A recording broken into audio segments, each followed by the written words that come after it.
Polres Metro Jakarta Pusat resmi menetapkan Direktur Utama Tera Drone sebagai tersangka dalam insiden kebakaran yang menewaskan 22 orang karyawan.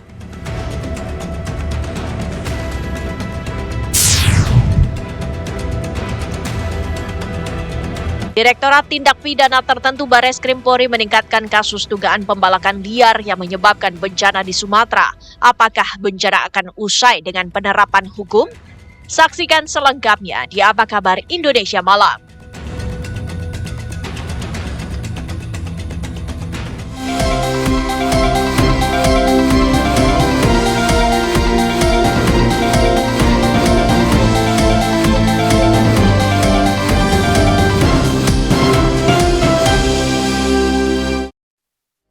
Halo, selamat malam pemirsa. Pihak kepolisian ini telah melakukan penyelidikan terhadap dugaan tindak pidana terkait adanya temuan kayu gelondongan yang terseret oleh arus banjir bandang dan juga longsor di wilayah Sumatera.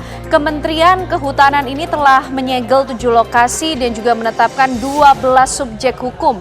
Kementerian Lingkungan Hidup juga telah menetapkan sejumlah sanksi mulai dari administratif, perdata, hingga juga pidana. Lalu penegakan hukum seperti apa yang paling tepat dilakukan oleh pemerintah maupun juga pihak kepolisian, mengingat salah satu penyebab bencana yang terjadi di Sumatera ini diduga terjadi karena adanya pembalakan liar. Itu yang akan kami bahas malam hari ini di Apa Kabar Indonesia Malam bersama saya Ken Anu. Dan bersama saya Vena Kintan, pemirsa, kami juga sudah siapkan beragam informasi menarik lainnya yang akan menemani malam hari Anda. Langsung saja kita mulai Apa Kabar Indonesia Malam selengkapnya.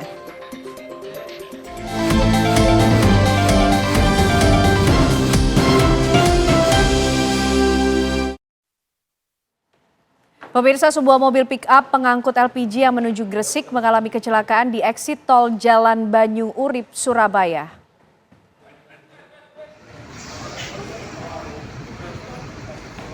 Tampak mobil pick-up dengan plat nomor B9343FVT ini ringsek usai menabrak bagian belakang truk tronton yang terparkir di tepi kanan jalan eksit tol Banyu Urip, Surabaya pada Kamis pagi. Dalam musibah kecelakaan ini, pengendara diketahui tewas dalam kondisi terjepit, kemudi, dan bagian belakang truk tronton. Sementara kernet mobil pick-up selamat dalam kecelakaan ini. Proses evakuasi yang dilakukan Dinas Pemadam Kebakaran dan Penyelamatan Kota Surabaya bekerja berlangsung kurang lebih 1 jam dan petugas harus memotong beberapa bagian mobil pick-up yang menghimpit tubuh korban.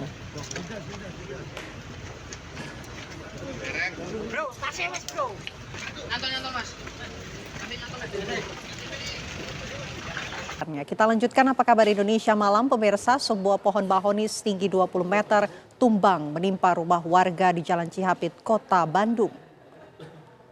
Pohon mahoni berusia 100 tahun ini mendadak roboh dan menghancurkan hampir seluruh bangunan rumah. Tampak kerusakan terlihat di pagar depan, kanopi, hingga bagian atap dan genting. Tak hanya itu, 2 unit kendaraan roda 4 yang terparkir di depan halaman rumah juga ikut tertimpa meski kerusakannya tidak begitu parah. Menurut keterangan sang pemilik rumah, sebelum tumbang pohon mahoni sudah terlihat miring.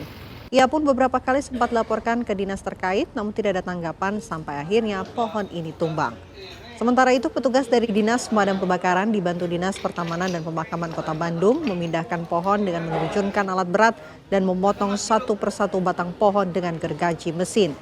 Meski tidak ada korban jiwa, namun akibat peristiwa ini kerugian ditaksir mencapai ratusan juta rupiah.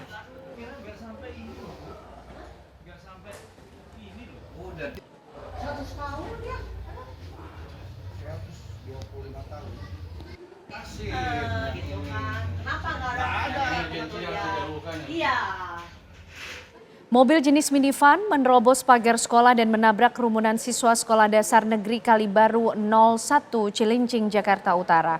Tragisnya 19 siswa SD dan seorang guru menjadi korban luka.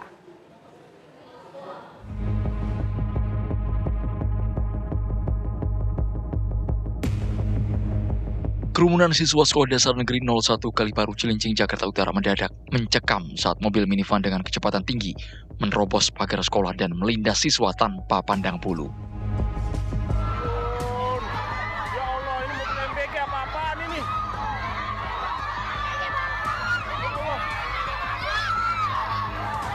Ya Allah.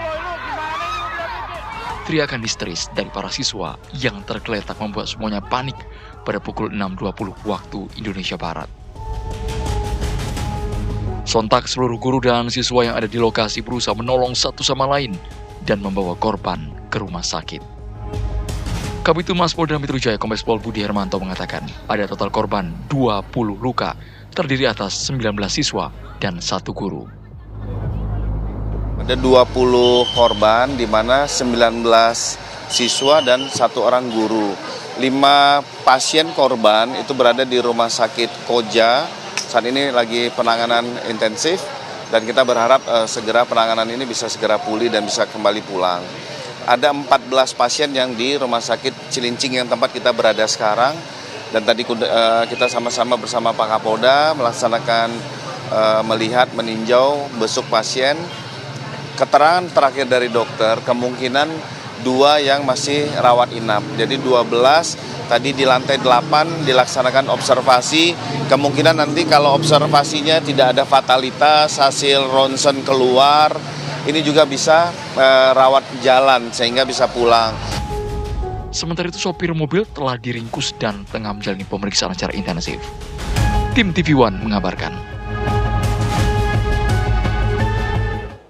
Sopir mobil yang menabrak kerumunan siswa SD Negeri 01 Kaliparu Cilincing, Jakarta Utara mengaku tidak bisa mengendalikan rem kendaraan sehingga menerobos ke dalam sekolah. Penabrak mengaku dalam keadaan panik saat insiden terjadi.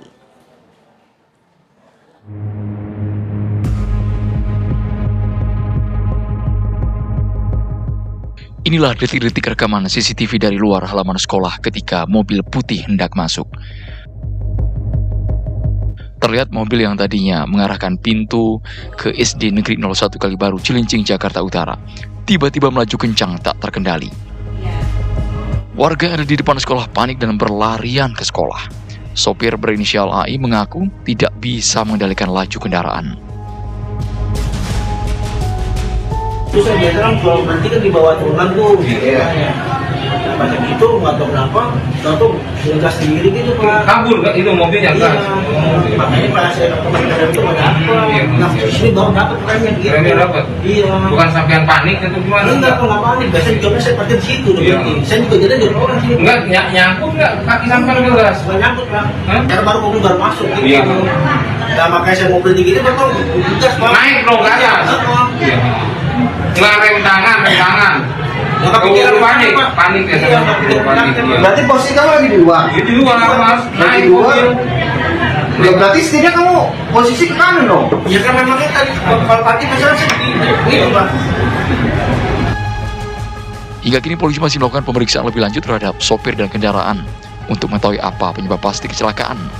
Kecelakaan tragis ini menyebabkan 20 orang yang terdiri atas 19 siswa SD dan 1 guru mengalami luka. Dari Jakarta, Dava Akbari, TV One mengabarkan.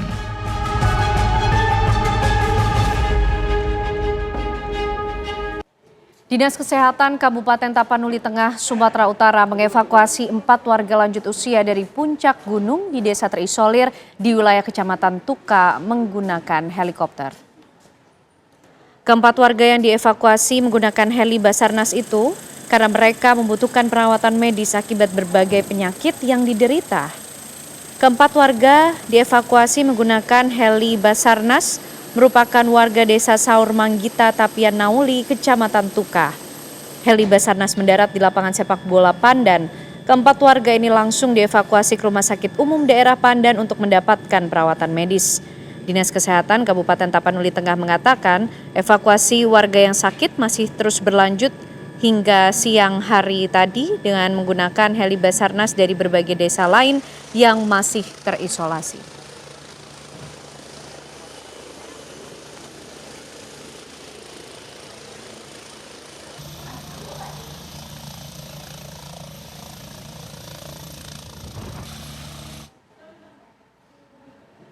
Aksi heroik dilakukan anggota Polres Gayo Luwes Polda Aceh dengan membuat jembatan darurat menggunakan kawat baja.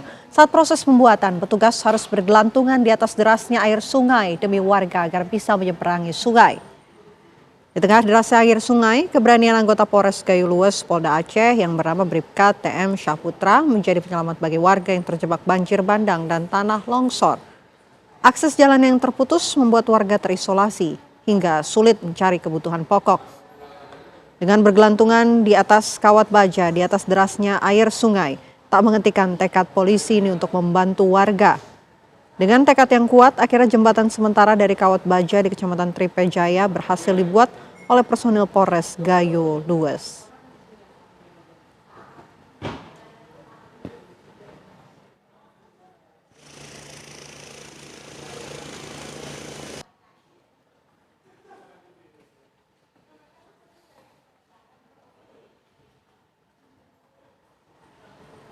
Tim gabungan mengevakuasi warga yang sedang sakit dan membutuhkan penanganan mendesak menggunakan perahu karet.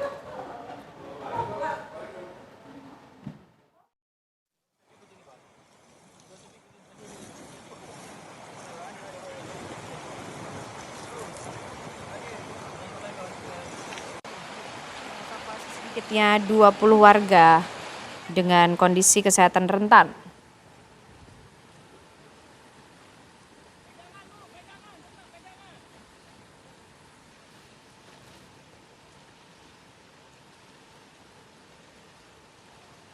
Tim evakuasi juga memastikan setiap proses penyeberangan dilakukan dengan prosedur keselamatan maksimal dan selanjutnya proses evakuasi melalui jalur darurat dengan medan licin dan berlumpur akibat banjir bandang yang terjadi.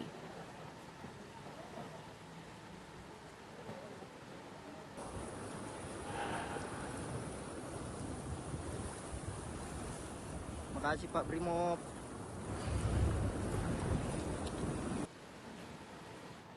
Dinas Kesehatan Kabupaten Tapanuli Tengah, Sumatera Utara mengevakuasi 4 orang warga lanjut usia dari desa terisolir di wilayah Kecamatan Tuka. 4 warga yang dievakuasi ini, 2 orang merupakan pasangan suami istri serta 2 orang laki-laki. Keempatnya sudah lanjut usia, sakit dan kondisinya makin lemah. Mereka dievakuasi menggunakan heli Basarnas ke Rumah Sakit Umum Daerah Pandan. Dan evakuasi warga yang sakit masih terus berlanjut siang ini dengan menggunakan heli Basarnas dari berbagai desa lainnya yang masih terisolasi.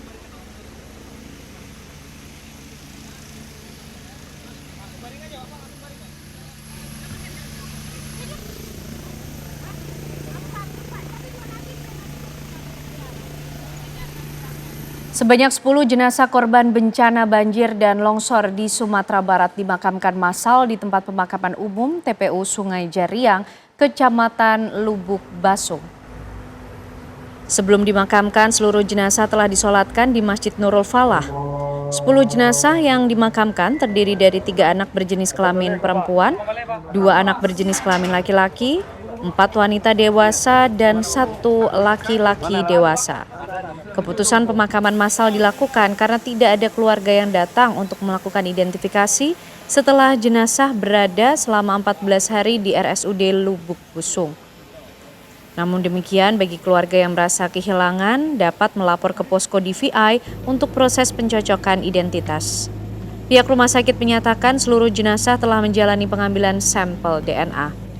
Proses pemakaman dilakukan di TPU Kampung Baru Lubuk Basung dengan 1 liang lahat memanjang. Personel kepolisian dan TNI turut mengawal jalannya proses pemakaman.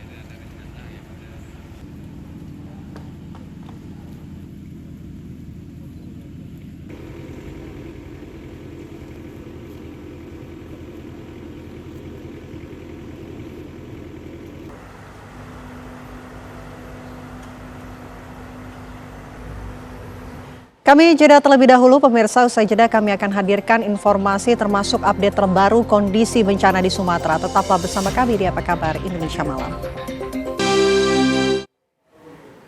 Pemirsa, pekerjaan jalan lintas Padang Bukit Tinggi via Lembah Anai terus dikebut agar kendaraan roda 4 bisa melewati jalur ini. Jalur lintas Sumatera via Lembah Anai akan bisa dilewati kendaraan roda 4 pada 16 Desember 2025 nanti dan hingga saat ini pekerjaan masih terus berjalan. Namun ada aturan yang harus ditaati pengendara karena jalur ini baru bersifat darurat. Untuk sekarang kendaraan roda 2 sudah bisa melintasi jalur ini, sedangkan untuk jalur permanen baru akan diprediksi selesai pada 6 sampai 8 bulan ke depan.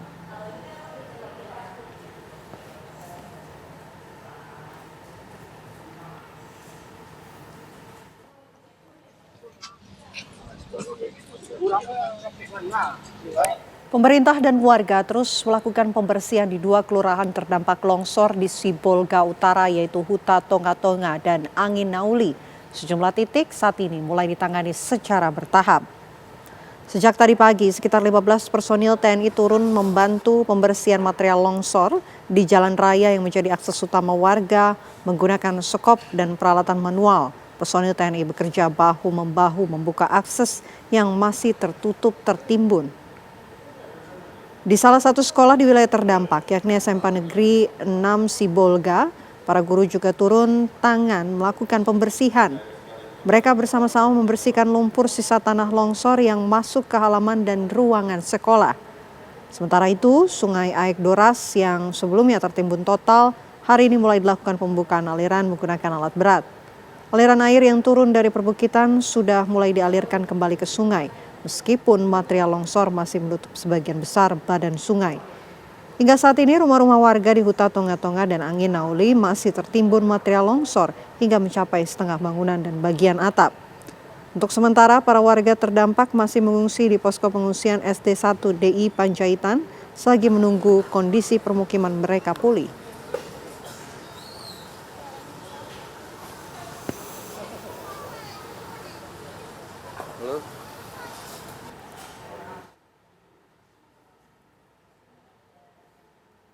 Bencana banjir bandang yang terjadi di Padang, Sumatera Barat menyisakan cerita duka berkepanjangan. Seorang warga menceritakan kisah pilu yang dia alami. Rumah yang dihuni puluhan tahun kini telah menjadi aliran sungai.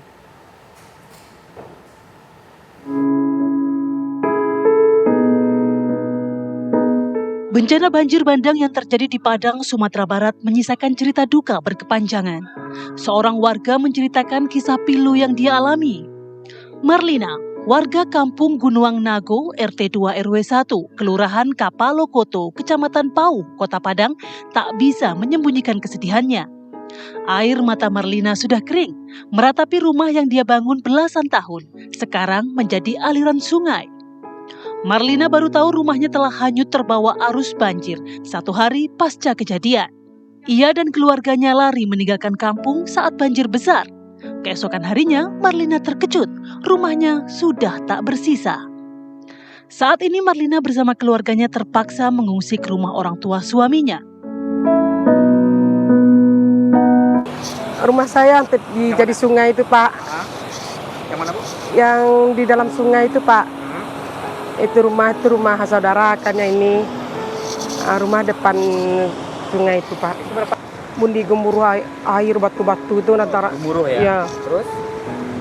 Itu kami nak ingat lagi kok, Pak. Kami udah lari, udah ketakutan semua kan. Ibu lari kemana? Lari ke Kampung Sunan kan, di dekat rumah itu ada Kampung Nuri, nama kampung. Kami lari ke sana, 5 keluarga kan, kami lari ngungsi sana rumah mertua.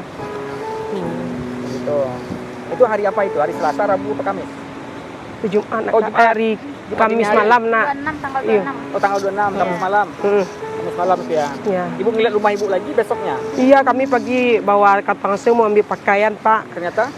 Ternyata Rumah lah udah habis kan, nggak bisa hanyut semua ya. Tak hanya rumah Marlina, rumah warga lainnya di kampung Gunuang Nago juga hanyut tersapu banjir bandang. Warga sangat berharap ada bantuan dari pemerintah agar mereka bisa membangun rumahnya kembali.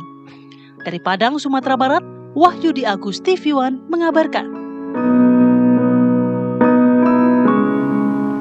Dan untuk mengetahui update perkembangan terbaru bencana di Sumatera, pemirsa, kami sudah terhubung bersama dengan rekan-rekan kami. Ada Sri Wanasari di Aceh Tamiang, Syaren Situmorang di Tapanuli Tengah, dan juga ada Rizka Salsabilah di Agam, Sumatera Barat. Kita terlebih dahulu menuju ke rekan kami yang ada di Tapanuli Tengah. Ada Syaren Situmorang di sana. Syaren, bagaimana situasi terkini malam hari ini di Tapanuli Tengah?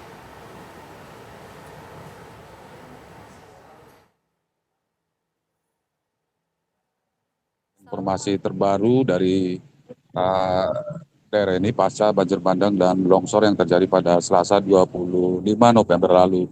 Dan pada hari ini konsentrasi dari Dinas Kesehatan adalah untuk mengevakuasi warga yang berada di Desa Terisolir di Kecamatan Tuka, baik itu juga dari Desa Sarumanggita, kemudian juga dari Desa Said Kalangan 2. Namun tadi hanya 2 kali ada evakuasi dari desa terisolir tersebut karena memang mereka warga sebagian sudah diserang penyakit seperti penyakit sesak napas, sakit lutut, sakit pinggang, dan lain-lain. Dan ada 4 orang tadi warga yang sudah lanjut usia dievakuasi langsung ke Rumah Sakit Umum Daerah Pandan untuk mendapatkan perawatan medis. Akan tetapi siang tadi karena faktor cuaca sehingga heli tidak dapat untuk mengevakuasi kembali warga yang diserang penyakit di kawasan-kawasan yang memang desa ini yang terisolir. Kemudian kami juga menyampaikan bahwa pengungsi di Kabupaten Tamu Tengah mencapai 13.000 jiwa. Saat ini sudah mulai berharap agar pemerintah bagaimana menyediakan rumah hunian kepada mereka. Apalagi khusus kepada warga yang terdampak ini memang rumah mereka yang hancur dan hanyut tersapu banjir bandang. Mereka sudah mulai bingung bagaimana untuk memulai kehidupan yang baru, untuk membangun rumah dan bagaimana nanti kehidupan selanjutnya mereka di desa mereka. Ada persoalan polemik sekarang yang terjadi di tengah masyarakat di wilayah Kabupaten Tamu Tengah adalah sangat sulitnya untuk mendapatkan tabung gas LPG. Bahkan saat ini warga di Kabupaten Tamu Tengah sudah mulai menggunakan kayu bakar untuk memasak di rumah. Inilah kemudian kenapa masyarakat sudah bertanya-tanya ke rekan-rekannya, ke tetangga atau sesama korban bagaimana untuk bisa mendapatkan tabung gas ini. Persoalan lainnya adalah karena krisis air bersih masih saja terjadi di Kabupaten Tamu Tengah pasca banjir bandang yang terjadi kemarin. Sehingga masyarakat juga saat ini berburu air bersih ke titik-titik air yang masih dapat ditemui. Pena. Baik, terima kasih Sharon Situmorang mengabarkan dari Tapanuli Tengah. Kita bergeser ke wilayah lain, ada Rizka Salsabila di Agam, Sumatera Barat. Rizka, bagaimana pantauan Anda hingga hari ini proses atau upaya penanganan dampak dari banjir bandang dan juga longsor di sana? Ya, selamat sore Ken Ana dan juga pemirsa. Memang tadi kami belum sempat mengarah ke atas, namun berdasarkan informasi yang kami terima dari beberapa relawan yang sempat kami temui di salah satu dapur umum yang tidak jauh dari tempat saya mengabarkan ini, memang kondisi di sana rumah-rumah warga ini memang sudah hancur dan juga dipenuhi oleh lumpur-lumpur. Namun lumpur-lumpur ini memang ini sudah mulai sedikit dibersihkan agar akses jalan untuk memberikan bantuan lainnya untuk para warga yang masih berada di area Palembayan atau Kecamatan Palembayan Kabupaten Agam ini bisa memberikan bantuan berupa logistik ataupun makanan. Adapun tadi kami di tempat saya mengabarkan ini sempat berbincang dengan salah satu warga yang berhasil selamat saat kejadian, yang mana seorang bapak ini menyelamatkan istrinya yang tengah stroke bersama dengan anaknya yang saat ini sedang berada di rumah, yang mana sang bapak ini kalau kami sempat mengobrol, bapak ini terluka kakinya. Mungkin kita bisa mengobrol sedikit dengan Pak Maswar ya Pak ya, Pak Maswar.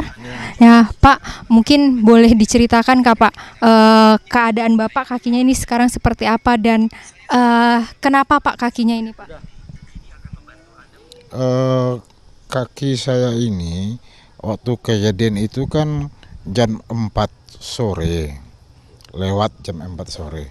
Kemudian kami dihantam oleh gelombang air Galodo itu, air bah besar itu. Kemudian tertarik ke halaman rumah, kemudian dihantam oleh air, maka kecebur ke air lumpur itu. Nah, karena banyaknya batang kayu yang hanyut besar-besar, maka kaki ini dihantam oleh batang kayu. Nah, kemudian batang kayu itu masuk ke dalam kaki. Kemudian sampai jam 5 pagi kami masih di dalam lumpur dengan keadaan kaki tertusuk kayu. Nah, kemudian kami dapat bantuan dari tim BPBD Sumatera Barat dan masyarakat sekitar yang tidak kena musibah itu sekitar jam 4 pagi subuh kami dibawa ke tempat yang agak tinggi di sebuah sekolah SD.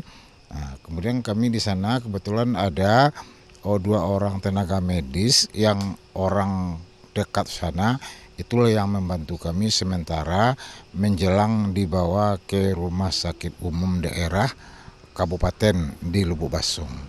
Hari Jumat itu kejadiannya. Nah, Bapak, ini boleh diceritakan Pak, mungkin saat Bapak masih berada di halaman rumah ini lumpur setinggi apa dan Bapak ini bersama siapa saja Pak saat kejadian menunggu untuk pertolongan itu datang? Saat kejadian itu kami awalnya duduk di dalam rumah. Ada anak 2 orang, perempuan, istri 1 orang dan saya. Kemudian terdengarlah dentuman-dentuman yang terjadi mungkin akibat benturan-benturan batu sama batu, kemudian karena kayu yang rebah, tiang listrik yang sudah ambruk, maka anak-anak memprediksi ada banjir datang. Kemudian kami keluar rumah, belum sempat kami ke tempat yang lebih aman, air sudah datang menolak kami. Sehingga kami ditolak oleh air ke empat-empatnya.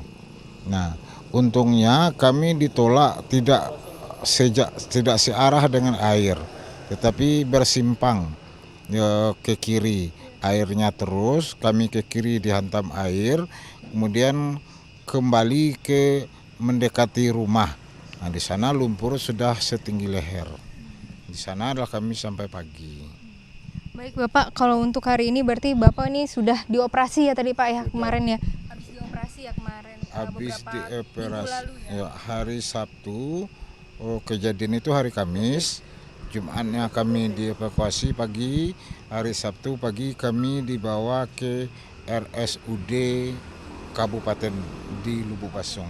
Di sana dilaksanakan operasi kaki ini. Baik Bapak, semoga Bapak dan keluarga sehat selalu dan semoga sembuh ya Pak ya. Dan semoga nanti rumah dan kampung Bapak nanti bisa kembali pulih lagi untuk Sumatera Barat ya. Terima kasih Bapak. Ya pemirsa, Ana juga tadi kami sempat mendengar bagaimana kisah dahsyatnya banjir bandang yang terjadi di Palembayan, Kabupaten Agam. Sementara itu demikian Ana. Baik, dari Agam, Sumatera Barat kita langsung menuju ke Aceh Tamiang. Sudah ada rekan kami Sri Wanasari di sana. Wana, bagaimana kondisi Aceh Tamiang saat ini? Ya, upaya pemulihan ini masih terus dilakukan oleh semua pihak dalam upaya untuk membangkitkan geliat aktivitas masyarakat di Kabupaten Aceh Tamiang pasca dilanda bencana banjir pada 2 pekan lalu.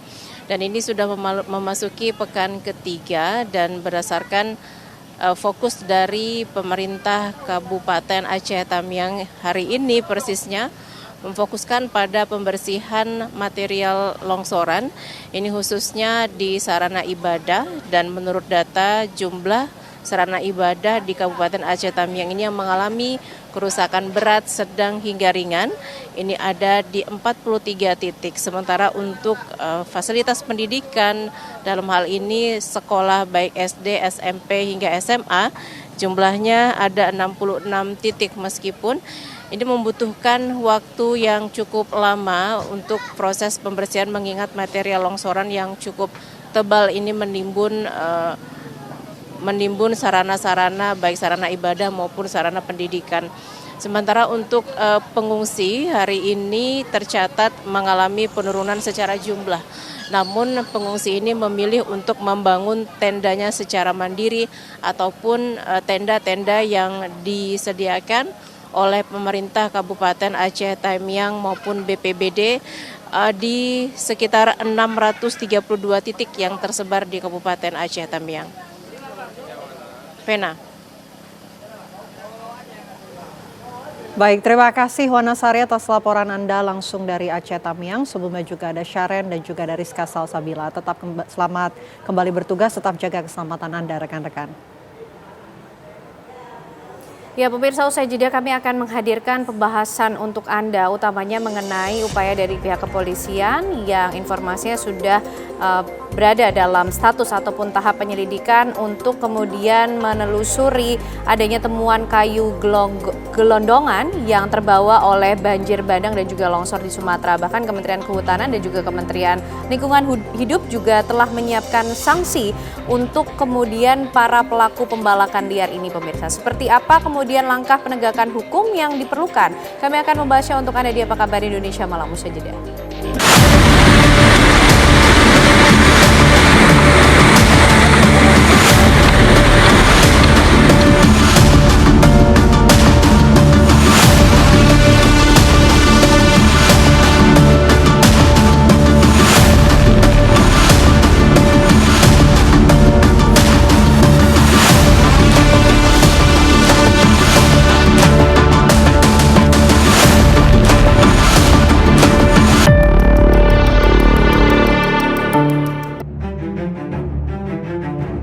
Direktorat Tindak Pidana Tertentu Bareskrim Polri meningkatkan kasus dugaan pembalakan liar yang menyebabkan gelondongan kayu terseret banjir di Sumatera Utara ke tahap penyelidikan.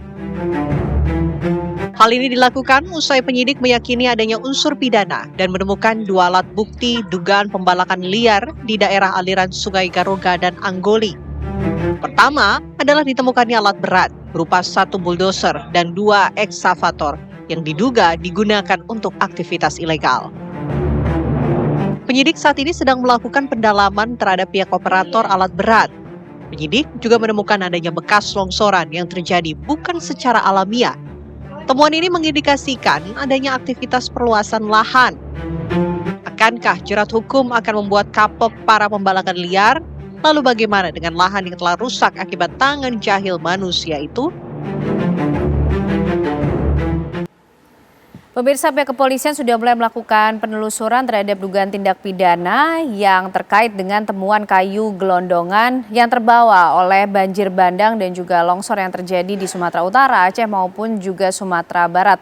Kementerian Kehutanan, Kementerian Lingkungan Hidup juga telah bergerak serta menetapkan sejumlah sanksi bagi kemudian pelaku pembalakan liar. Tapi pertanyaannya kemudian, langkah penegakan hukum seperti apa yang paling tepat melihat penyebab dari adanya banjir bandang serta longsor yang terjadi nampaknya tidak hanya disebabkan oleh faktor cuaca, tapi adanya juga aktivitas pembalakan liar di wilayah tersebut. Malam hari ini kita akan membahasnya bersama dengan sejumlah narasumber yang sudah bergabung di Apa Kabar Indonesia Malam. Ada Direktur Eksekutif Nasional Walhi, Mas Boy Jerry Ivan Sembiring. Mas Boy, apa kabar? Baik, terima kasih malam hari ini sudah hadir Mas Boy. Dan juga bergabung bersama kita melalui sambungan Zoom ada Brigjen Muhammad Irhamni, Direktur Tindak Pidana Tertentu Dirtipiter Bareskrim Polri. Selamat malam Pak Irhamni. Selamat malam Mbak. Baik, dan juga bergabung bersama kita ada Bupati Tapanuli Selatan Gus Irawan Pasaribu. Selamat malam Pak Bupati. Malam Mbak. Baik, kita sudah kemarin cukup panjang setiap hari juga membahas mengenai bagaimana penanganan dampak dari bencana banjir bandang dan juga longsor.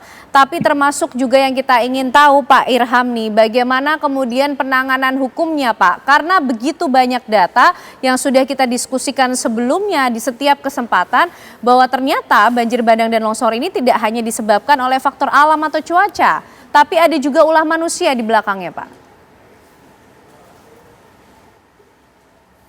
Baik, terima kasih Mbak. Apa yang disampaikan tadi memang benar, faktor bencana alam ini bukan hanya faktor cuaca saja, akan tetapi ada faktor-faktor yang lain yang memang menjadi penyebab terjadinya bencana tersebut.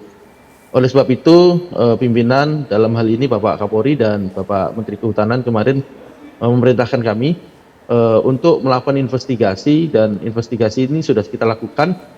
Yang pertama, daerah yang berdampak banjir yang memang disebabkan adanya dugaan kuat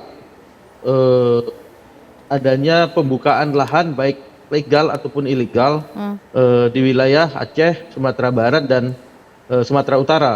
Kami fokuskan kepada di wilayah Sumatera Utara, tentunya di Das Garoga, yang mana mungkin wilayah Pak Bupati kami baru datang dari sana barusan, kemudian langsung bergabung dengan rekan bagian di lebih sini.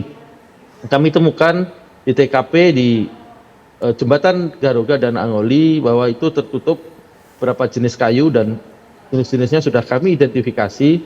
Kemudian hasil identifikasi ini kami cocokkan di sumber-sumber kayu yang ada di hulunya. Kurang lebih kami identifikasi itu ada kurang lebih 110 bukaan sesuai dengan hasil citra satelit Kementerian Kehutanan. Kami di sini tidak bekerja sendiri sebagai penyelidik dan penyidik, akan tetapi kami juga berkolaborasi dengan rekan-rekan Kementerian Kehutanan dan rekan-rekan lingkungan hidup serta penyidik dari Polda serta Polres Tapanuli Selatan. Oke. Pak demikian, Mbak. Oke, Pak Irhamni, artinya saat ini tahapnya sudah di tahap penyidikan, Pak. Bagaimana kemudian juga hasil investigasinya, sudahkah dikantongi kecocokan dari jenis-jenis kayu yang ditemukan, siapa kemudian pemilik di belakangnya? Dalam proses penyelidikan yang kami laksanakan tentunya kami mengumpulkan sebanyak mungkin alat bukti, dan alat bukti utama adalah kayu-kayu yang menutup jembatan Angoli dan Garoga, itu yang menyebabkan meluapnya air di desa Garoga dan Angoli. Kurang lebih kalau tidak salah data yang masuk sampai tadi siang itu ada 5 desa yang berdampak langsung, kemudian ada kurang lebih 100 rumah yang hanyut, kemudian 46 yang meninggal, kemudian 22 orang yang hilang. Barang bukti kayu-kayu yang ada di 2 jembatan ini kami kumpulkan dengan rekan-rekan Kementerian Kehutanan, kemudian dilakukan forensik kayu, identik apa tidak dengan kayu-kayu yang ada di hulu itu sedang kami cari. Dan kami setelah lakukan penelusuran ke hulu, ternyata ada beberapa lokasi bukaan, yang mana bukaan itu untuk kegiatan sawit, perkebunan sawit, dan di situ juga kami temukan sedang beroperasi 3 alat berat, ekskavator dan doser, dan sudah kami lakukan penyitaan dan status quo polis lain di sana. Terima kasih. Baik, Pak Bupati, bicara mengenai wilayah Tapanuli Selatan, khususnya tadi paling tidak dari 2 desa di Garoga dan juga Angoli. Apa Pak kemudian yang bisa dijelaskan? Bagaimana juga mungkin investigasi yang dilakukan oleh pemerintah daerah sendiri di sana soal izin dari aktivitas tersebut? Ya, baik. Terima kasih, Mbak. Pertama tentu kita apresiasi ya yang setinggi-tingginya ke Bareskrim Polri yang kemudian dengan cepat, segera dan sudah turun ke lapangan. Dan tadi dijelaskan oleh Pak Irhamni ya, yang temuan mereka di lapangan. Nah, bahwa kalau Anggoli itu wilayahnya Tapanuli Tengah, lalu Garoga itu di Tapanuli Selatan, dan Sungai Garoga ini adalah batas alam Tapanuli Selatan dengan Tapanuli Tengah. Memang kalau di sana, setahu saya memang barangkali temuan tadi bukan hutan itu mungkin tidak di wilayah Tapanuli Selatan. Tetapi yang saya sangat concern selama ini karena Mbak, kami tiap tahun itu di Tapsel adalah terjadi banjir bandang. Mengambil contoh akhir tahun lalu misalnya ada 2 kejadian, bulan November ada menyapu 1 desa, korban meninggal 2. Jelang Natal berikutnya ada lagi 1 desa di tempat berbeda di kecamatan tetangganya juga diterjang banjir bandang juga gitu ya. Jadi di Tapur Selatan itu ada Sungai Garoga tadi, ada lagi Sungai Batang Toru, Sungai Batang Ayumi, ada lagi Sungai Siondok. Jadi ada 4 sungai ini yang kemudian makanya dari 15 kecamatan di Tapanuli Selatan itu 14 kemudian itu terjadi bencana. Tadi sungainya Batang Batang Angkola satu lagi. Jadi ada 4 sungai ini. Dan yang memang terberat itu betul adalah di Garoga, tetapi sebetulnya di hilirnya Sungai Batang Toru itu ada 3 kecamatan juga terdampak banjir yang juga luar biasa, meskipun tentu korbannya tidak sebanyak yang di Garoga sebagaimana tadi disampaikan ada 46 orang meninggal. Jadi ada 4 sungai yang kemudian di Tapur Selatan, salah satunya ya Garoga tadi itu. Tapi yang Garoga setahu kami ya tidak itu mungkin di wilayah Tapanuli Selatan buka hutannya karena hulu dari Sungai Garoga ini ada di Tapanuli Tengah maksud saya, di Tapanuli Selatan. Tentu kami tidak ada kewenangan kalau di hutan, itu adalah kewenangan pusat, Mbak. Tentu juga kami tidak juga memiliki kewenangan penyidikan gitu ya, karena nggak ada PPNS tentu di kabupaten, Mbak. Tapi Pak Bupati, apakah juga sudah melakukan penelusuran ataupun mencari tahu soal penerbitan izin aktivitas Pak di sana? Entah itu pembukaan lahan ataupun kemudian penggunaan lahan, mengambil kayu-kayu yang ada di sana Pak. Karena materialnya sangat jelas, kayu gelondongan yang terbawa begitu banyak Pak di banjir bandang dan juga longsor kali ini. Saya hari pertama kemudian masuk kerja karena saya baru periode pertama itu di 3 Maret Mbak, setelah pulang dari retret Magelang. Saya sudah mendengar ini, tetapi sekali lagi ya tidak yang Sungai Garoga, karena sekali lagi Garoga kami tidak terinformasi dan saya kira tadi itu adalah di wilayah Tapanuli Tengah gitu ya. Yang concern saya adalah Sungai Batang Toru, karena Sungai Batang Toru ini Batang Toru ini adalah satu ekosistem yang sumber hayatinya luar biasa. Dan di sana ada proyek strategis nasional PLTA 510 MW. Di sana banyak satwa beragam dan satwa yang sangat amat langka dan dilindungi. Pongot tapanuliensis juga ada di sana gitu ya. Dan pengalaman tadi sebelum saya menjabat pun tahun-tahun lalu juga sering terjadi banjir. Karena itu saya mendengar ada izin penebangan kayu di hulu Sungai Batang Toru. Maka waktu itu inisiatif saya minta Dinas Lingkungan Hidup kami, karena di daerah tidak ada Dinas Kehutanan, karena hutan adalah kewenangan pusat, itu menyurati ke Balai Pengelolaan Hutan Lestari, Mbak. Nah itu surat ketiga baru kemudian kami mendapatkan siapa-siapa yang mereka berikan izin di Tapanuli Selatan, meskipun pada waktu kami mendapatkan itu sudah tidak aktif katanya, tetapi kenyataannya kami mendengar dan bahkan menemukan di lapangan masih juga ada penebangan kayu di hulu Sungai Batang Toru tadi. Dan karena itu pada bulan Agustus saya sebetulnya menyurati Kementerian Kehutanan, Direktorat Pengelolaan Hutan Lestari untuk tidak memberikan izin penambangan kayu karena kami mendengar ada satu proses untuk penerbitan izin, jadi kami layangkan surat.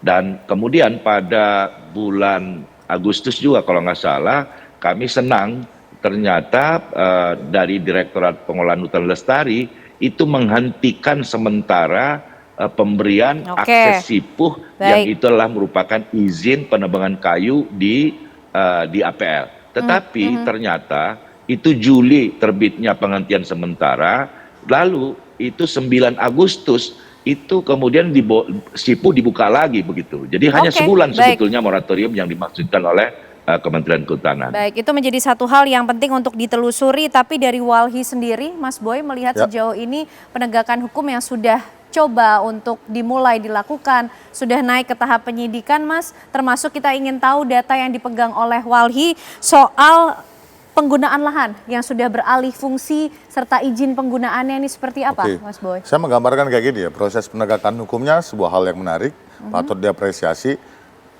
tapi datang terlambat gitu ya. Seharusnya proses penegakan hukum ini, kalau tadi kawan-kawan dari Polri menyebutkan ada komunikasi dengan Kementerian Kehutanan, lalu Pak Bupati juga bilang mereka menyadari beberapa peristiwa ilegal di kawasan hutan, alih fungsi kawasan hutan, bahkan ada aktivitas legal yang sebenarnya minta dihentikan gitu ya.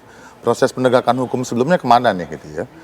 Nah kan proses penegakan kealpaan proses penegakan hukum dalam proses 10 tahun ini atau 5 tahun ini dan diakumulasi dengan proses penerbitan izin yang hendak mengekstraksi hal alamnya, itu kan yang mengakibatkan peristiwa bencana ini melahirkan dampak yang luar biasa gitu ya. Saya mencatat gitu, kami mencatat misalnya di 3 provinsi ini gitu ya, Aceh, Sumatera Utara, dan Sumatera Barat, paling nggak ada 354.000 tuh kawasan hutan yang dialihfungsikan, yang sebenarnya tidak dibebankan izin tapi digunakan untuk aktivitas tambang gitu ya, aktivitas illegal logging, alih fungsi menjadi perkebunan kelapa sawit. Gitu. Lalu kita cek lagi gitu ya, ada namanya Satgas PKH. Kalau dia bilang ada hasilnya 2 juta hektar gitu ya, mereka cuma take over kok. Apa rencana pemulihan dan rehabilitasinya gitu. Oke. Nah, bagi kami ini proses kegagalan proses penegakan hukum ya. Tidak ditemukan adanya proses rehabilitasi dari aktivitas penambangan ataupun pembukaan lahan di sana? Ya jelas dong, aktivitasnya aja ilegal, nggak mungkin dong mereka merehabilitasi gitu ya. Nah, makanya ya proses penegakan hukumnya kita apresiasi gitu ya. Tapi ini datang terlambat. Saya gambarkan gitu ya. Kami juga berharap proses penegakan hukum ini jangan nantinya menyasar yang punya alat berat, yang menyasar orang yang melakukan aktivitas penerbangan. Gitu. Tapi kami menantang gitu, Kementerian Kehutanan, Kepolisian, lihat dong siapa sih yang memperoleh keuntungan yang paling besar dalam proses transaksi aktivitas ilegal ini, dari proses penebangan kayunya, penjualannya dan lainnya. Gitu. Nah, kita belajar dari perkara Karhutla. Perkara Karhutla ramai proses penegakan hukumnya ketika apinya ada, tapi dia nggak diikutin pasca proses penegakan hukum yang ramai itu, kita bisa lihat, oh ternyata statistik kriminalnya paling banyak menyasar orang perorangan. Ternyata perusahaan yang mempunyai areal titik api paling besar di konsesinya, pertanggungjawabannya terbatas gitu. Jadi kita mikir penegakan hukumnya serius lah kali ini, bukan cuma menyasar pembalak-pembalaknya. Nah, yang terakhir kami berharap ini jadi pelajaran penting juga untuk melakukan evaluasi perizinan secara menyeluruh. Nah, jadi bukan cuma proses penegakan hukum yang ada satu perusahaan gitu. Atau bisa saya sampaikan di Sumatera Barat yang ada sekitar 60-an tambang peti gitu ya, penambangan emas tanpa izin, itu mau diproses juga nggak? Atau di Aceh ada ratusan ribu, ada 5 ribuan sawit di kawasan hutan baru yang terbuka, itu mau diteruskan nggak gitu ya? Nah, kita apresiasi, tapi dimasifkan dong proses penegakan hukum. Oke, keseriusan yang kemudian menjadi pertanyaan berikutnya Pak Irham nih, soal keseriusan pihak kepolisian untuk melakukan penegakan hukum Pak terhadap tindak pidana yang terjadi di Aceh, Sumatera dan juga Sumatera Barat. Mungkin sekaligus tadi juga bisa menanggapi data-data yang dimiliki oleh Walhi. Tapi dijawabnya usai jeda ya Pak Irham nih, kami masih akan kembali hadir untuk Anda pemirsa.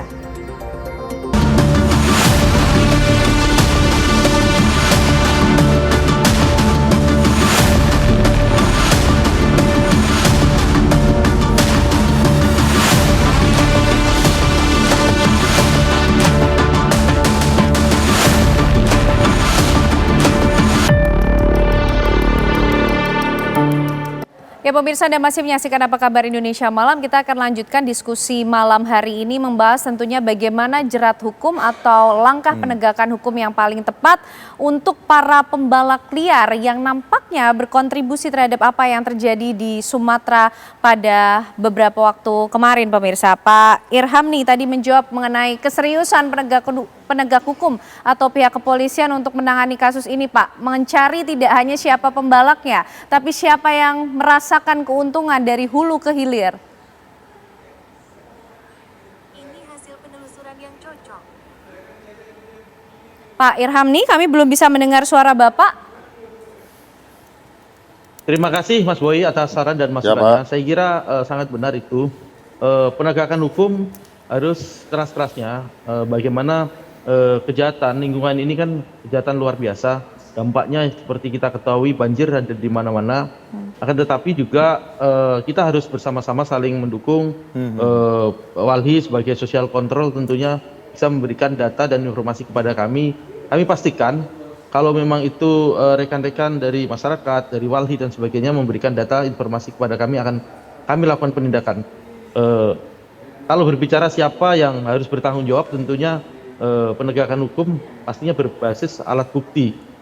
Siapapun kalau memang secara dia melakukan dan alat buktinya, 2 alat bukti setidaknya bisa kita temukan, tentunya pertanggungjawaban pidana untuk penegakan hukum yang berkeadilan harus kita laksanakan itu Mbak. Oke, Pak Irham nih, konsentrasi wilayah yang saat ini sedang dikerjakan oleh pihak kepolisian di mana saja Pak? Karena areanya kan begitu luas, tidak hanya di Tapanuli Selatan, sejumlah wilayah juga di Sumatera Utara, Aceh dan juga Sumatera Barat. Baik, fokus kami tentunya kami melihat tempat-tempat kejadian yang terlihat ada kayu-kayu yang sangat banyak, tentunya berarti di hulunya ada sesuatu itu. Ada pembukaan lahan, kemudian baik legal ataupun yang ilegal. Kami mulai dari tempat-tempat itu. TKP-nya kami mulai dari tempat-tempat yang memang ditemukan banyak kayu.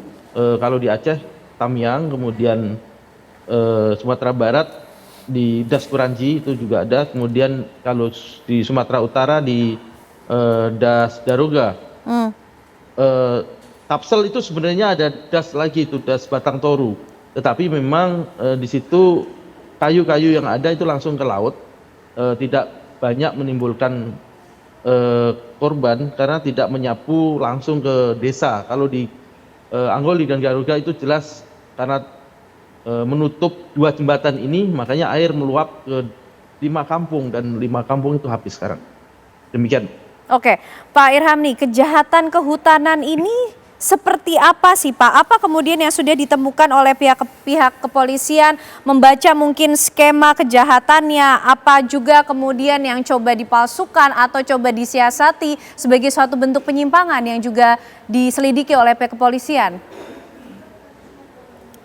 Baik, tentunya di wilayah Aceh, Sumatera Utara, Sumatera Barat ini kan memang untuk kawasannya kan banyak hutan, baik hutan lindung, kemudian di area APL juga banyak juga. Masyarakat dengan berkembangnya jumlah penduduk, ekonomi dan sebagainya, mereka berkembang untuk mencari kehidupan itu di kawasan hutan tadi. Itu modusnya saya kira itu. Apabila memang itu ada perizinannya kan bukan secara langsung ranah kami juga, perizinan kan bisa juga dikenakan korupsi dan sebagainya. Kalau memang prosesnya salah, bisa dikenakan tindak pidana korupsi ataupun mungkin bisa tindak pidana kehutanan atau lingkungan hidup. Demikian, Mbak. Oke Pak Irham nih, kembali lagi mungkin ke Pak Bupati. Pak Bupati, kita ingin tahu bagaimana kemudian tadi soal penerbitan izin atau mungkin bentuk penyimpangan lain yang juga ditemui oleh Pak Bupati ketika kemudian sudah menjabat Pak di wilayah tersebut. Ya, tadi saya mau ingin koreksi Pak Irham nih, Sungai Batang Toru itu masih melewati 3 dulu kecamatan Pak, baru sampai ke laut. Jadi sebetulnya di 3 kecamatan itu terdampak banjir juga, meskipun memang tidak sebesar Garoga. Jadi banyak juga kayu-kayu di sana Pak. Oke. Nah tadi soal, makanya yang Garoga ini saya benar-benar nggak tahu nih, setelah kejadian ini baru tahu. Dan makanya kami menduga memang tidak di wilayah Tapsel ini bukaan hutannya. Nah yang concern kami selama ini adalah, dan karena itulah yang ada juga Sipuh PHAT namanya, itu adalah di sungainya Batang Toru. Nah lalu di sana memang dia di area APL begitu loh. Nah saya kira kami ada temuan, meskipun oleh Menteri Kehutanan, Kementerian Kehutanan, Direktorat Pengelolaan Hutan Lestari mengatakan tidak ada izin yang diterbitkan, kami sudah menyampaikan laporan bahwa masih ada kegiatan penebangan kayu. Bahkan makanya saya sependapat tadi bahwa ini adalah dampak, ada yang legal, ada yang ilegal. Ya kan, tetapi karena saya kira mungkin tidak terjangkau oleh Kementerian Kehutanan keseluruhannya, itu juga kami sudah laporkan sebetulnya di surat saya di November lalu, memberitahu bahwa seseorang mendapatkan izinnya di koordinat A, tetapi kayu yang diambil adalah di koordinat B yang lain gitu loh. Nah itu saya kira, tapi ya itu tadi belum ditindaklanjuti. Tapi bersyukur kemudian sekarang sudah ada satu reaksi cepat dari, saya kira juga orang lingkungan hidup juga ada di Tapsel juga, bahkan langsung Pak Menteri dari Gakumnya Kehutanan juga sedang juga kemarin sih bertemu dengan kami, ada di Tapsel. Oke, baik, berarti dari daerah sebetulnya sudah melaporkan ya Pak mengenai aktivitas-aktivitas apa saja yang berkaitan dengan pembukaan lahan ataupun juga pembalakan dari kayu-kayu yang ada di sana. Pertanyaannya kemudian dari yang legal saja Pak, bagaimana pemenuhan kewajibannya Pak terhadap lingkungan ketika mereka sudah memanfaatkan lahan yang ada? Sekali lagi Mbak, ini kewenangannya sepenuhnya ada di Kemenhub, gitu ya. Itu tadi hanya karena saya belajar dari pengalaman dari tahun ke tahun, Tapsel ada banjir bandang, selalu itu ada gelondongan kayu, maka saya sangat concern begitu loh. Karena pemegang izin PHAT itu pun inisiatif kami meminta menyurati Direktorat Pengolahan Hutan Lestari, dan baru kami dapat pun dengan surat yang ketiga kali loh baru kami dapat gitu loh Mbak. Jadi memang kami nggak terlibat sama sekali, nggak dilibatkan dari awal, setelah izin pun ada nggak dilibatkan juga gitu. Oke, jadi daerah Demikian, sudah Mbak. concern mengenai hal ini sebetulnya dari lama dan sudah melaporkan ke pusat begitu ya Pak Bupati. Nah, Mas Boy Walhi tadi melakukan social control fungsinya, harapannya juga bisa bersinergi oleh pihak kepolisian, data Mas kemudian yang dibutuhkan oleh pihak kepolisian juga untuk ikut bergerak. Bagaimana hasil monitoring ataupun juga Walhi selama ini mendata aktivitas yang terjadi di Sumatera? Oke, kalau social control kami punya beberapa data ya. Misalnya ada beberapa aktivitas ilegal sawit di kawasan hutan di Aceh, Sumatera Barat, dan Sumatera Utara, ada tambang dan lainnya gitu.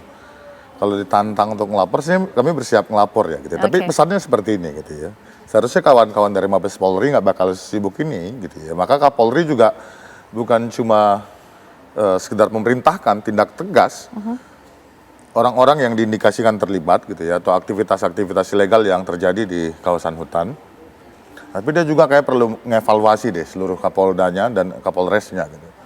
Karena aktivitas ilegal ini nggak mungkin terjadi gitu.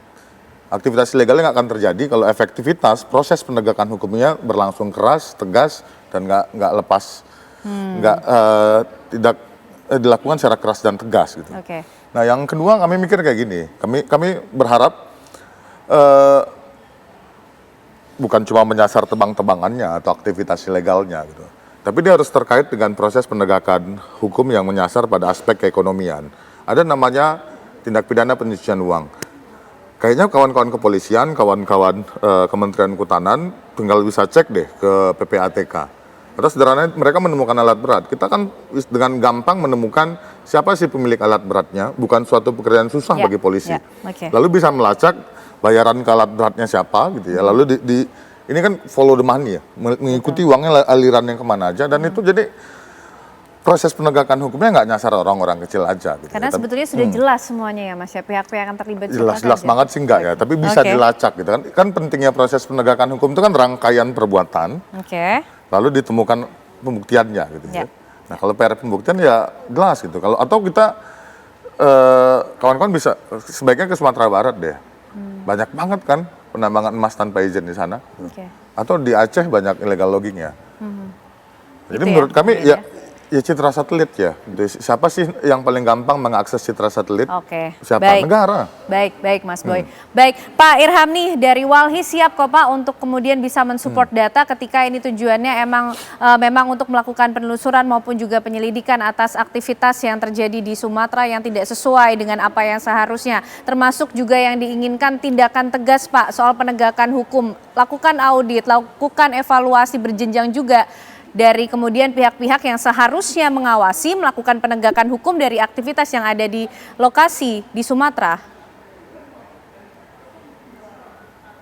Baik, saya kira kami punya komitmen kuat dan memang dalam penegakan hukum kejahatan ekonomi ini kan perlu integritas yang sangat tinggi dan kemudian perlu konsistensi sehingga dukungan dari rekan-rekan semuanya, stakeholder, kementerian lembaga, Kementerian Kehutanan, Lingkungan Hidup, kemudian dari rekan-rekan Walhi sendiri itu bisa menguatkan kami, bisa mendukung kami. Tidak mudah memang, kami juga harus introspeksi diri juga bahwa perlu integritas dan konsistensi dalam penegakan hukum ini. Apalagi ini kan sifatnya kejahatan ekonomi.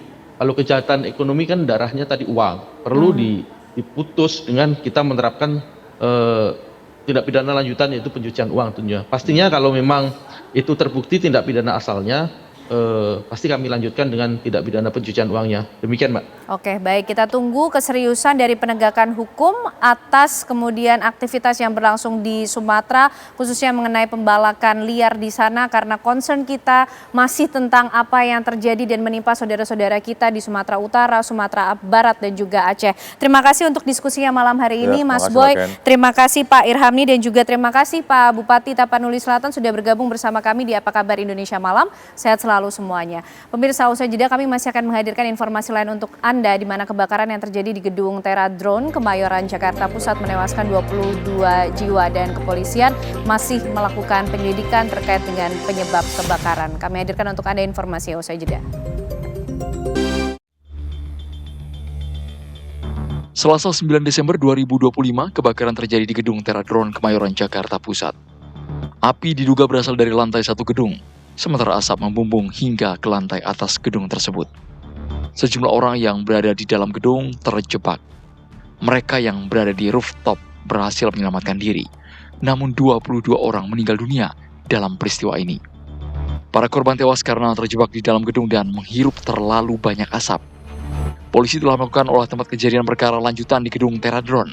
Satu persatu ruangan di lantai dasar gedung Teradron disisir petugas.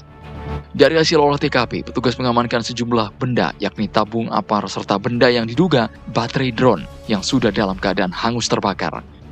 Dari analisa sementara, kebakaran terjadi di lantai 1 gedung. Sejumlah saksi pun telah diperiksa.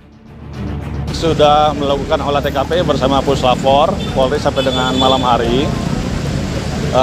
Untuk penyebab kebakarannya itu nanti akan dipastikan oleh hasil yang dilaksanakan oleh Puslapor Polri. Namun untuk sementara bisa diyakini bahwa kebakaran dimulai dari lantai 1 karena yang terdampak itu adalah lantai 1 dari gedung. Kemudian kita sudah memeriksa 7 saksi, antara lain 6 dari pihak perusahaan, 1 dari lingkungan. Kemudian hari ini juga kita tambah lagi 3 saksi lagi yang akan kita periksa, salah satunya adalah pemilik perusahaannya. Polisi masih mendalami penyebab kebakaran termasuk kemungkinan adanya kelalaian pihak perusahaan terkait kebakaran. Dari Jakarta, Yoga Kuspratomo, TV One mengabarkan. Polres Metro Jakarta Pusat resmi menetapkan Direktur Utama Teradron sebagai tersangka dalam insiden kebakaran yang menewaskan 22 orang karyawan. Penetapan tersangka terhadap MWW dilakukan berdasarkan 2 alat bukti permulaan yang cukup serta keyakinan dari penyidik. Direktur Utama Teradron berinisial MWW diamankan di apartemen yang berlokasi di kawasan Setiabudi, Jakarta Selatan. Pihak kepolisian mengungkap kemungkinan adanya tersangka lain dalam insiden kebakaran ini selain Direktur Utama Teradron. Meski begitu, pihaknya masih melakukan penyelidikan dengan memeriksa saksi-saksi serta mengumpulkan bukti-bukti yang ada.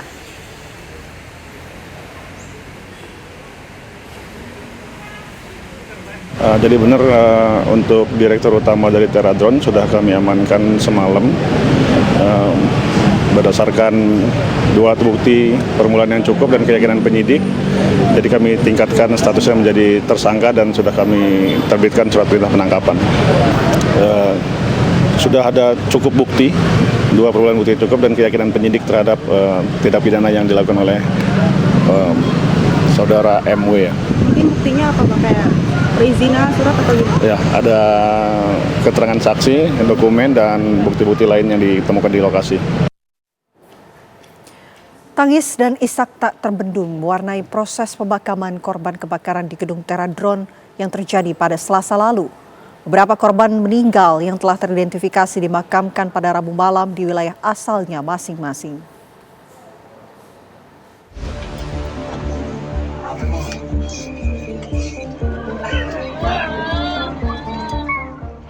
Sandy Wijaya menjadi salah satu korban kebakaran gedung Teradron di Jakarta Pusat. Sandy dikebumikan di pemakaman keluarga, wilayah Kampung Kencana, Tanah Sereal, Kota Bogor, Rabu malam. Prosesi pemakaman berjalan penuh haru. Isak tangis keluarga terdengar saat jenazah Sandy perlahan dimasukkan ke dalam liang lahat.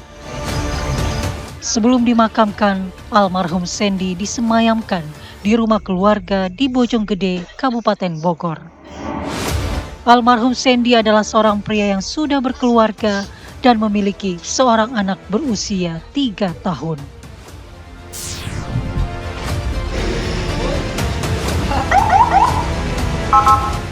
Setelah berhasil diidentifikasi, jenazah Ashifa Mulanda, salah satu korban kebakaran gedung Teradron, tiba di rumah keluarga pada Rabu malam. Kedatangan almarhumah Syifa tidak berlangsung lama karena jenazah langsung disolatkan dan dimakamkan di TPU Mangunjaya, Tambun Selatan, Kabupaten Bekasi. Suasana haru dan isak tangis keluarga pun pecah saat jenazah disolatkan hingga dimakamkan. Sebelumnya korban Ashifa meninggal setelah terjebak di lantai 3 dan menghirup gas beracun pada saat gedung Teradron terbakar. Jenazah Siti Saadah Wahyuningsi, korban kebakaran gedung Teradron, tiba di rumah keluarga di Pancoran Mas, Depok, Rabu malam. Isak tangis saling bersahutan dari keluarga, kerabat, dan teman-teman yang hadir menerima kedatangan jenazah Siti. Almarhumah Siti yang sudah bekerja di gedung Teradron selama 2 tahun sempat mengirimkan pesan terjebak kebakaran melalui WhatsApp beberapa saat sebelum dinyatakan meninggal dunia akibat kebakaran. Dari Bogor, Kabupaten Bekasi, dan Depok, tim TV One mengabarkan. Kebakaran yang terjadi di gedung Teradron Kemayoran, Jakarta Pusat pada hari Selasa lalu menewaskan 22 jiwa. Banyaknya korban jiwa menyebabkan kepolisian menyelidiki secara mendalam penyebab kebakaran dan dugaan adanya kelalaian.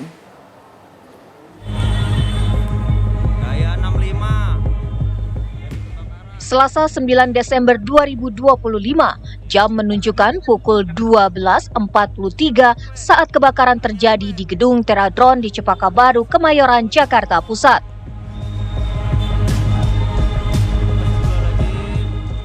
Api yang begitu cepat membesar membuat asap membumbung memenuhi seluruh ruangan hingga ke lantai atas gedung.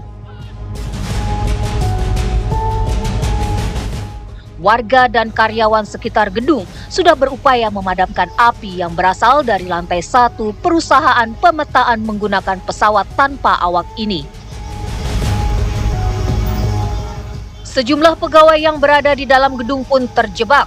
19 orang berupaya menyelamatkan diri dengan naik hingga ke atas atap gedung berlantai 6 ini.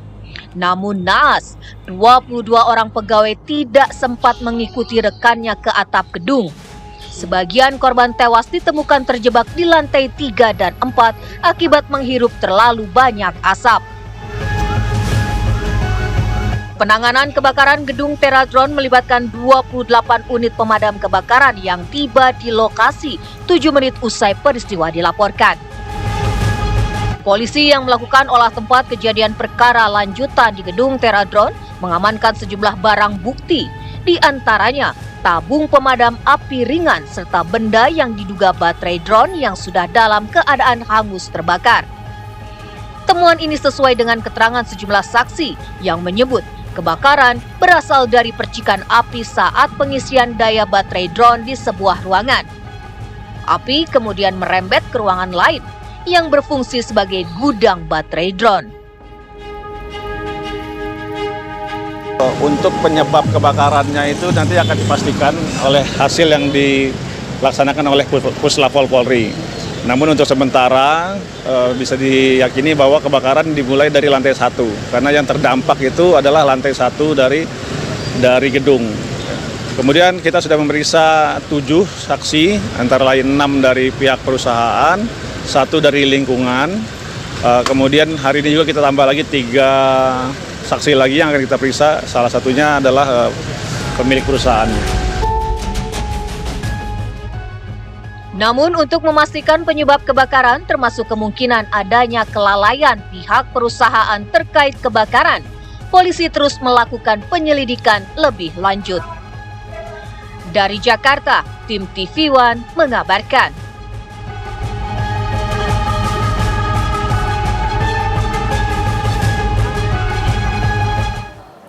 Gejolak pengurus besar Nahdlatul Ulama terus bergulir, alih-alih mereda perbedaan jalan antar kiai dan di tubuh PBNU. Kami akan hadirkan informasi selengkapnya dalam segmen Ulas Utas sesaat lagi, pemirsa. Gejolak pengurus besar Nahdlatul Ulama terus bergulir, alih-alih mereda perbedaan jalan antara kiai di tubuh PBNU justru melahirkan dualisme kepemimpinan. Ikhtiar islah dari kiai sepuh dan masa akar rumput juga tak berbuah. Internal PBNU justru memanas dengan lahirnya 2 ketua umum. Lantas, adakah langkah memperbaiki?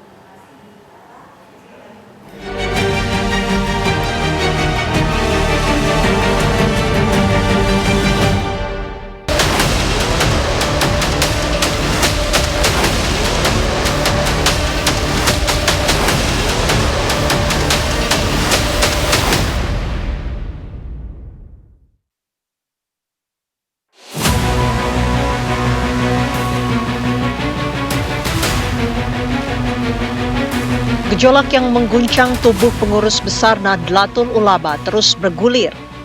Alih-alih mereda, konflik di tubuh organisasi Islam terbesar di Indonesia itu justru semakin meruncing hingga berujung dualisme kepemimpinan.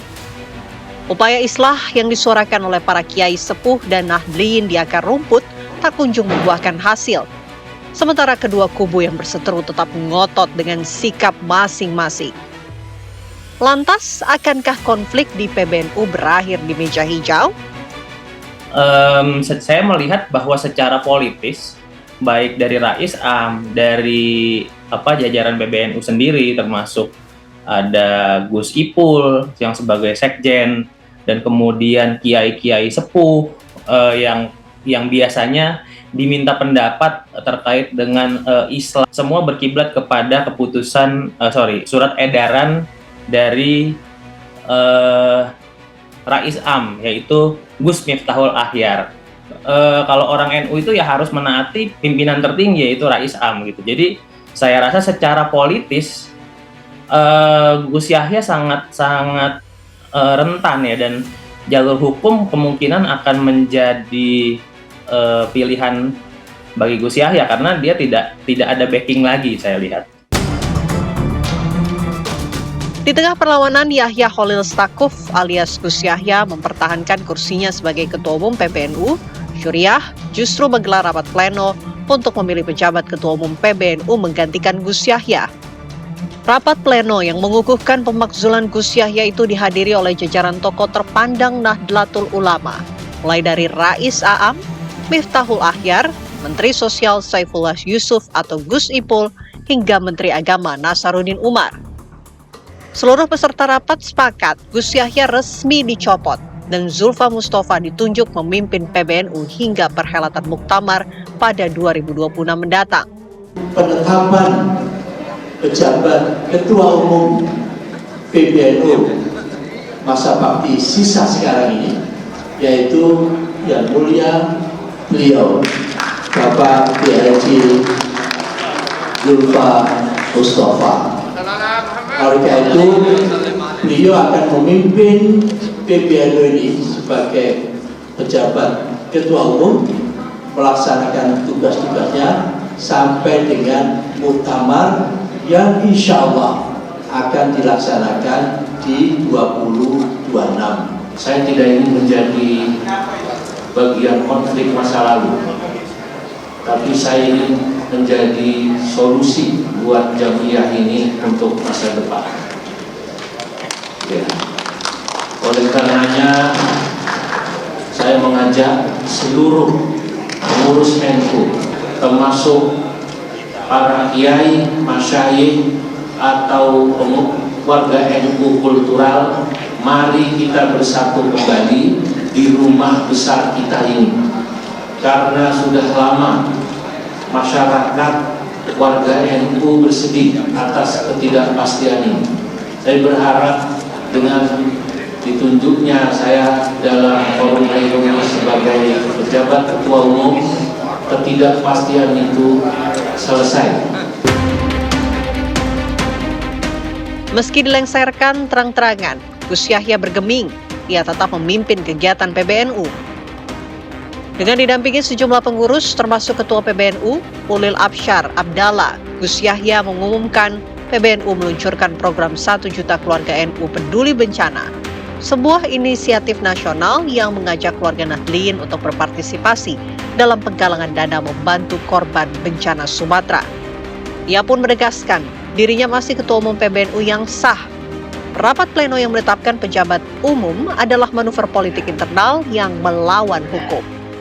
Itu kan manuver, seperti saya bilang sejak awal bahwa secara de jure maupun de facto, saya masih tetap dalam kedudukan saya sebagai Ketua Umum Tanfidiyah PBNU.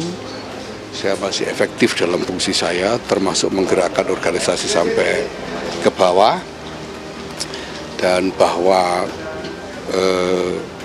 apapun keinginan orang untuk menghentikan saya tanpa muktamar, tanpa permusyawaratan tertinggi, itu tidak mungkin bisa dieksekusi karena bertentangan dengan ADRT dan melawan hukum. Gus Yahya bilang sesuai ADRT organisasi dan peraturan di PBNU, posisi Ketua Umum tidak bisa digantikan dengan seenaknya kecuali melalui mekanisme muktamar. Gus Yahya pun mengaku siap menempuh jalur hukum jika upaya dialog tidak kunjung terwujud. Kita siap, apapun yang diperlukan kita siap.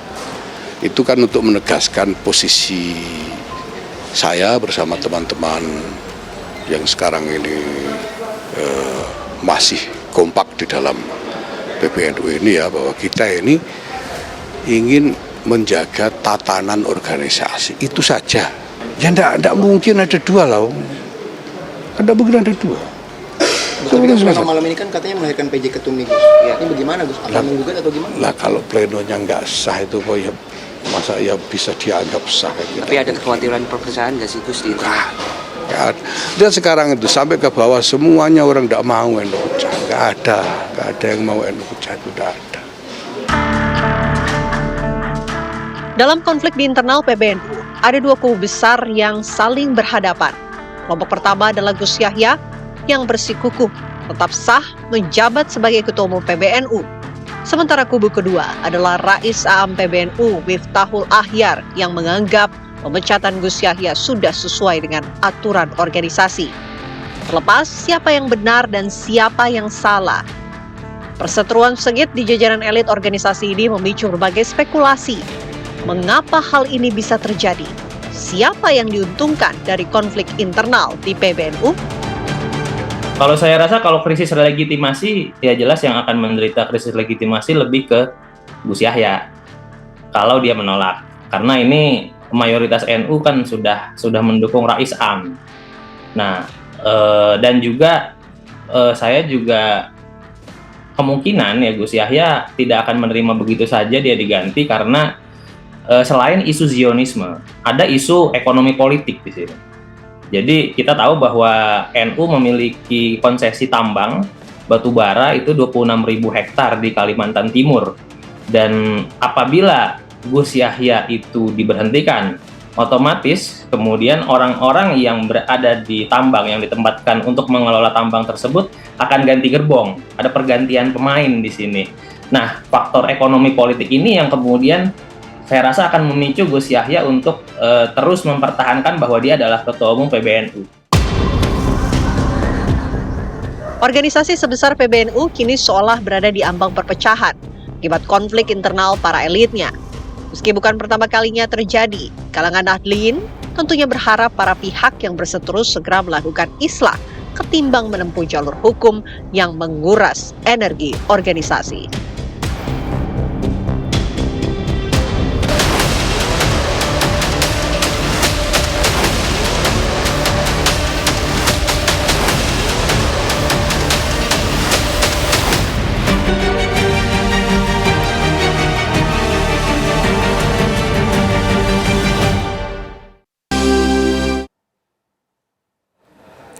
Anda kembali menyaksikan Apa Kabar Indonesia Malam. Pemirsa, lapak barang bekas di Jalan Tenis 3 Cengkareng, Jakarta Barat terbakar.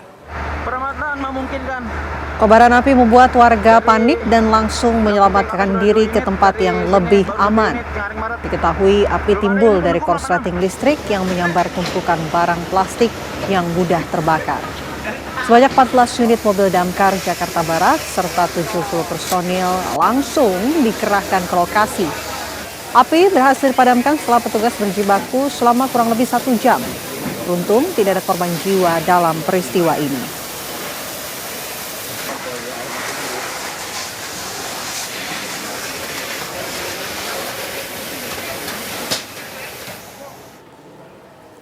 Sebuah mobil pickup pengangkut LPG yang menuju Gresik mengalami kecelakaan di eksit tol Jalan Banyu Urip, Surabaya. Tampak pemirsa, mobil pickup dengan plat nomor B9343FVT ringsek usai menabrak bagian belakang truk tronton yang terparkir di tepi kanan jalan eksit tol Banyu Urip, Surabaya pada Kamis pagi. Dalam musibah kecelakaan ini, pengendara diketahui tewas dalam kondisi terjepit kemudi dan bagian belakang truk tronton. Sementara kernet mobil pick-up selamat dalam kecelakaan ini. Proses evakuasi yang dilakukan Dinas Pemadam Kebakaran dan Penyelamatan Kota Surabaya berlangsung kurang lebih 1 jam. Petugas harus memotong beberapa bagian mobil pick-up yang menghimpit tubuh korban. Kecelakaan ini diduga karena pengemudi pick-up mengantuk.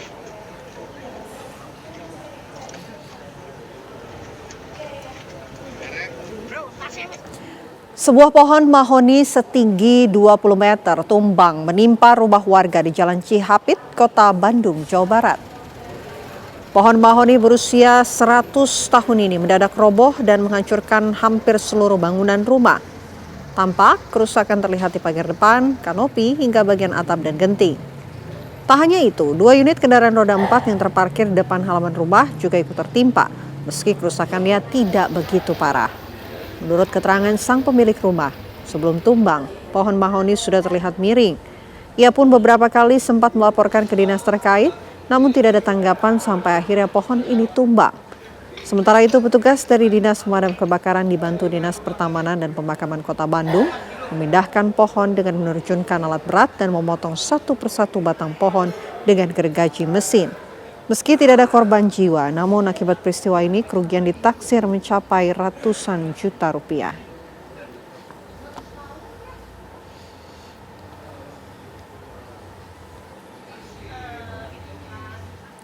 Sepeda motor kurir yang penuh dengan paket kiriman dicuri saat mengantar paket dalam pabrik di Jalan Raya Petapan, Surabadu, Bangkalan. Aksi pelaku terekam kamera CCTV. Dari rekaman kamera pengawas terlihat pemirsa ada sepeda motor kurir yang terparkir di depan pintu gerbang salah satu pabrik di Jalan Akses Surabadu, Bangkalan. Tak berapa lama datang 2 orang pelaku berboncengan dengan sepeda motor. Salah seorang pelaku mendekati motor korban dan dalam hitungan detik pelaku langsung membawa kabur motor korban bersama dengan ratusan bungkus paket milik konsumen. Dari keterangan petugas keamanan pabrik, kejadian tersebut menimpa kurir paket bernama Zainal Abidin. Saat itu korban membawa 120 bungkusan paket. Menurut petugas keamanan pabrik, korban memang sudah biasa mengantarkan paket dan memarkir motornya di depan pintu gerbang pabrik. Korban pun baru menyadari sepeda motor miliknya hilang saat ia keluar pintu gerbang pabrik dan hendak mengantarkan paket ke tempat lain.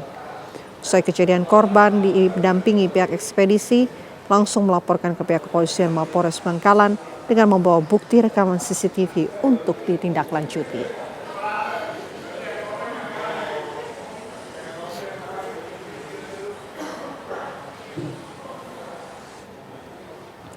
Warga Pondok Siguang, Desa Tanjung Pau Hilir Danau, Kerinci Barat, Kabupaten Kerinci Jambi digemparkan dengan penemuan mayat seorang pria di dalam rumahnya. Penemuan ini berawal dari bau menyengat yang tercium oleh adik korban saat hendak mengantarkan makanan ke rumah korban. Saksi ini kemudian memeriksa ke dalam dan mendapati kakaknya sudah dalam kondisi telentang meninggal dunia. Dari hasil identifikasi dan penyelidikan polisi, tidak ditemukan tanda-tanda kekerasan pada tubuh korban.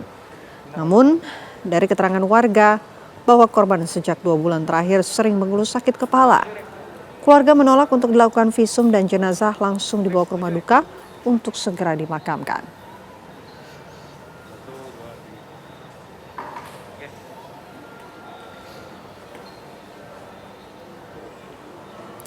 Bocah 14 tahun ditemukan tewas setelah terseret arus Sungai Mas di kawasan perbatasan Sidoarjo, Gresik, Jawa Timur. Sebelum ditemukan tewas, korban telah dinyatakan hilang dan dalam pencarian selama 5 hari. Jasad korban yang bernama Ferdinand Junior Ilot ditemukan tim SAR gabungan dalam posisi terlungkup, tersangkut di semak-semak bambu sekitar 4 km dari lokasi awal ia dilaporkan tenggelam. Korban sebelumnya dilaporkan tenggelam saat sedang mencari kerang sungai bersama 3 temannya. Menurut warga, Korban diduga kelelahan saat berenang, lalu terseret arus deras ke tengah sungai. Usai dievakuasi jasad korban ini langsung dibawa ke Rumah Sakit Anwar Medika Balongbendo, Sidoarjo untuk divisum. Kemudian jasad korban dibawa ke rumah duka untuk dimakamkan.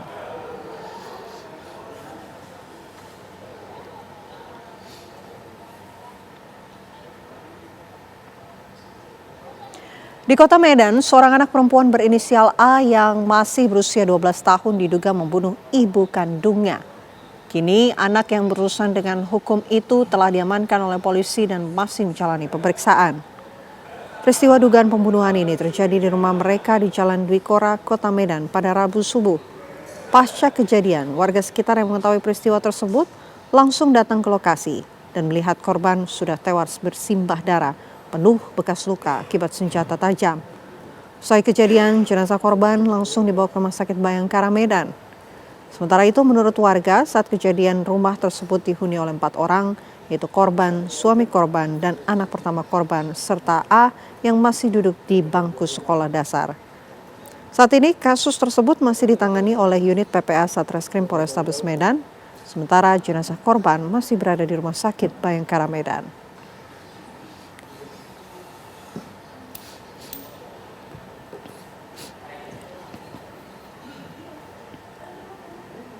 Informasi tadi pemirsa sekaligus menutup perjumpaan kita di Apa Kabar Indonesia Malam. Saya Vena Kintan. Dan saya Ken Ana, serta teman-teman yang bertugas di Apa Kabar Indonesia Malam pamit undur diri. Sesaat lagi program 2 Sisi akan hadir untuk Anda bersama dengan Arif Fadil dan juga Aditya Nugroho. Terima kasih, selamat malam. Sampai jumpa.